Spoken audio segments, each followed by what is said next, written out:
What is up YouTube? This is your host Yasin Nizami and I'm back with another real estate update video, and today we're going to talk about the year in review report published by TRREB, and there are some interesting facts and figures that I'm going to share with you, so let's dive into it.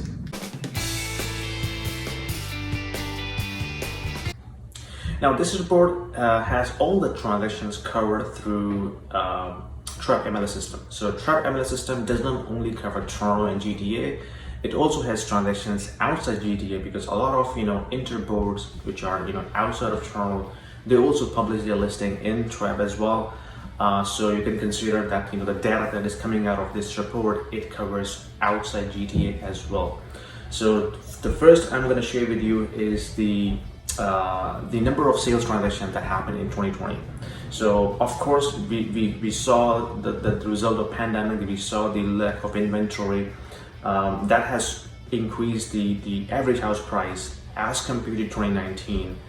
It's 13.5% up in 2020. The number of sales transaction compared to 2019 has also gone up 8.4% year over year. So that is a significant growth, and we saw that throughout the 2020 year. Initially it was slow start when the pandemic hit, but then as we hit into the summer market, it went crazy. And especially at the end of the year, when we were about to touch the December month, we saw the listings were really at the low level, but the pricing were climbing up because of multiple offers, lack of choices for people. And I've seen people who are basically presenting offers on Christmas Eve. So that was a kind of a situation. Now go back to condo market. So the interesting fact is, now this is not just the downtown core condo, it's across GTA, okay?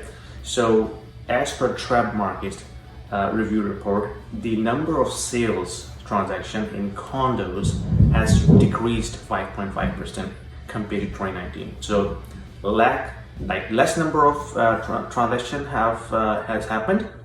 But the interesting thing is the average price of condo still up. It's 7.1% up from 2019. So people who are claiming that condo market is crashed in 2020, well, that's not truly correct, because the average price is still up 7% from 2019. It's the number of sales transactions that has decreased. Okay, of course it did not explode just like single family house, because of what we have seen, the mass exodus from downtown core area to suburbs.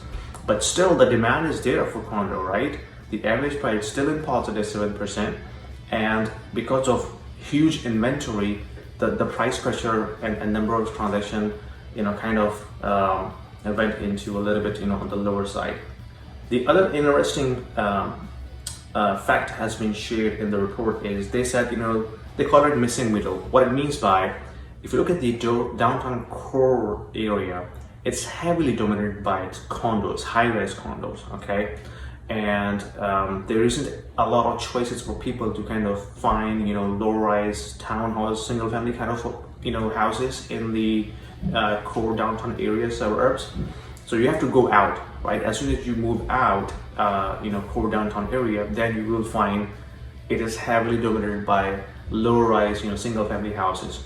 And the reason is the amount of revenue that the government collects from high-rise buildings is much higher than from the neighborhood of low-rises, townhouses. And because of that, the land is expensive in the core downtown area, so they tend to promote creating high-rising, building high-rising condo apartments, so that they can collect more revenue, taxes, all sorts of government fees. So what the report is claiming is that there is a lack of middle ground between the core downtown area and the suburban area, and which is why we are seeing a huge imbalance between how people were leaving downtown core area to the suburban. So what they're suggesting that the government should promote some middle level of housing in downtown core area, so that people can still stay in the downtown area, because a lot of time we have seen people needed more space. It's not just they did not want to live in downtown, they wanted to live, but they wanted more space because of homeschooling, home office, they needed more space to enjoy the life, because a lot of people were locked down inside their house, so they wanted to have more space to kind of enjoy the living. The other thing that was shared in the report was when the pandemic happened, right? So a lot of people have deferred their mortgage. So mortgage deferral process started, and around 768,000 people have actually deferred their mortgage. But a bulk majority of those people have already resumed their mortgages before the end of their deferral term. So only a fraction of people have actually extended that deferral term. So CMHC, they came out with 18% drop in the price in the summertime last year, based upon the fact that people who have deferred their mortgage won't be able to resume it, and hence we will see a lot of foreclosure, which did not really happen, right? There was no evidence whatsoever that showed that people have actually stopped paying their mortgage payments, or they were going into delinquencies. That did not happen. And of course, because the mortgage rates are historic low, and that has fueled the overall buying power in terms of how people were getting more mortgages, more debt to kind of buy real estate assets. Now back to condo market. So the real impact that we have seen in the condo market is in rentals. Okay, according to TRREB Market and Review report, the number of transactions, the rental transactions in the condo market has gone 21% up from 2019. So the number of transactions has gone up significantly. That shows the demand is there. People who are going out renting condos has not gone down, guys. Okay, it has gone up. The interesting thing is the rental listing has gone twice from 2019. So if you compare the number of listing of condo apartments in 2020 compared to 2019, has gone up twice. That is the problem. That's where we saw a huge amount of condos were listed in the market for rental, purely because of all those investors who were keeping those condos for short-term rental like Airbnb. There was no business from tourists, and hence they started putting a lot of listing in the market, and has that the rental price has gone down. So there's a huge reduction in rent, right? According to the report, the average one-bedroom apartment rent has gone 16.6% compared to 2019. That is significant. Okay, so the real pressure that we have seen is in the rental price in the condo market. And the average rent for the two-bedroom apartment has gone down minus 14.6%. So this is where we have seen the real impact, guys.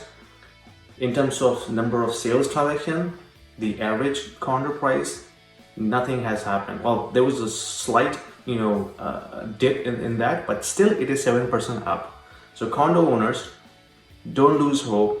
As soon as the borders are open, as soon as the vaccine is out, this will be back to normal, hopefully. The other interesting fact that was shared in the report is, out of the entire number of sales transactions that happened in 2020, 16,000 were single family homes, right? And the number of transactions related to single family home in 2020 has gone up 79% as compared to 2019. That shows a significant exit of people moving from downtown core area, especially from condo apartments to the single family home, purely because of more living space, better quality of education, like because of homeschooling, home education, home working, and they wanted to enjoy more indoor spaces, especially in the lockdown.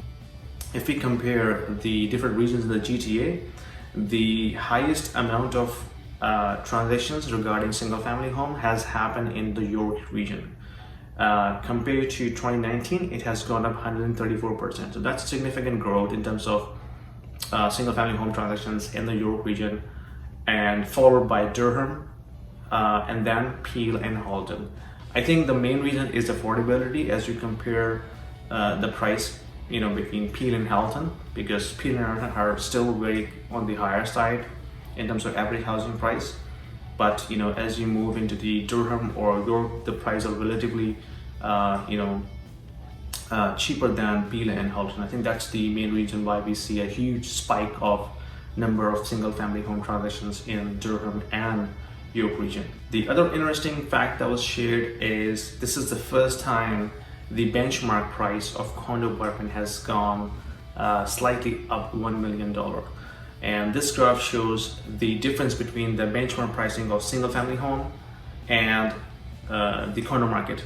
As you can see, in 2017, the gap was quite wide, and then it was kind of converging a little bit to close that gap. And up until January 2020, the gap was very small, but then it started to widening up again because of what we see obviously in 2020 in the entire year. This graph shows that the amount of new condo buildings that are coming out in the market in 2020, as well as the one were supposed to be completed in 2021 and 2022, that shows a rise of inventory of new condo buildings. Now this will stabilize the market a little bit, because as we see more inventory comes into the market, there will be more choices for people. Of course, there will be less bidding wars, and then the market will be stabilized a little bit.